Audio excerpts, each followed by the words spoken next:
Lalaki na nanghablot ng cellphone ng isang estudyante sa Barangay West Fairview arestado. Suspect, mabilis na natunton sa tulong ng larawang nakunan ng isang nagmalasakit na motorista. Si Bien Manalo sa detalye.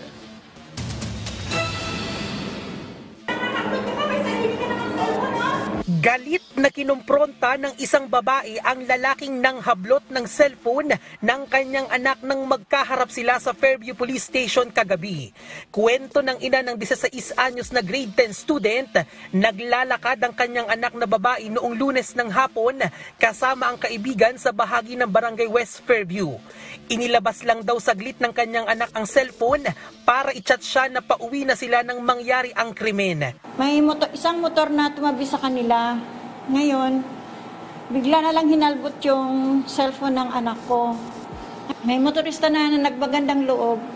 At ngayon, nakuhanan niya ng nakuha ng motorista yung plate number ng humablot ng cellphone. Trauma at takot ang idinulot ng pangyayari sa kanyang anak. Importante pa man din ang nahablot na cellphone sa pag-aaral ng kanyang anak. Ngayon lang nangyari sa kanya na ganun ang sitwasyon na hinablutan siya.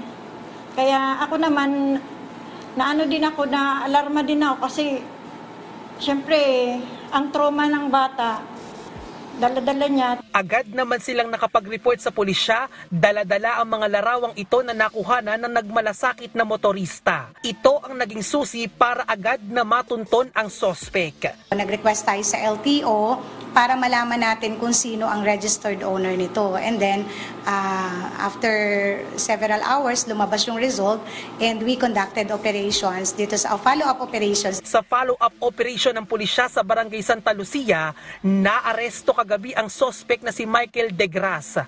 Nakuha sa kanya ang isang baril na kargado ng mga bala. Meron siyang bubunutin, so agad naman siyang nilapitan ng ating isang pulis na naka-uniforme at yun nga, inaresto na po siya rito dahil positively identified naman po siya. Nakuha rin sa sospek ang ginamit na motorsiklo. Tumutugma ito sa larawan na nakuhanan na nagmalasakit na motorista. Pero hindi na nabawi ang ninakaw na cellphone na nagkakahalaga ng mahigit 20,000 pesos. Pasensya na sa kanila. Kasi dala ng pangangailangan. Hilo ako nung mga oras na wala akong maisip na ibang paraan. Kaya siguro nagawa ko yun. Saan mo dinala yung cellphone? Anong nangyari po niyan? Mabilisan ko lang po sa mga naglalakad lang, mga kasalubong parang nilalako. Mga hindi ko kilala mga taong dumaraan. Doon siguro na ibenta na Magkano mo na ibenta? 1.5 lang yun napag-ano ko.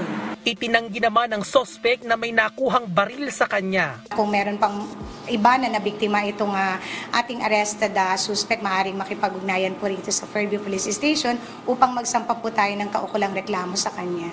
Mahaharap ang sospek sa reklamong robbery, snatching at paglabag sa Comprehensive Firearms and Ammunition Regulation Act in relation to Omnibus Election Code. Bien Manalo para sa Morning Show ng Bayan, Rise and Shine Pilipinas.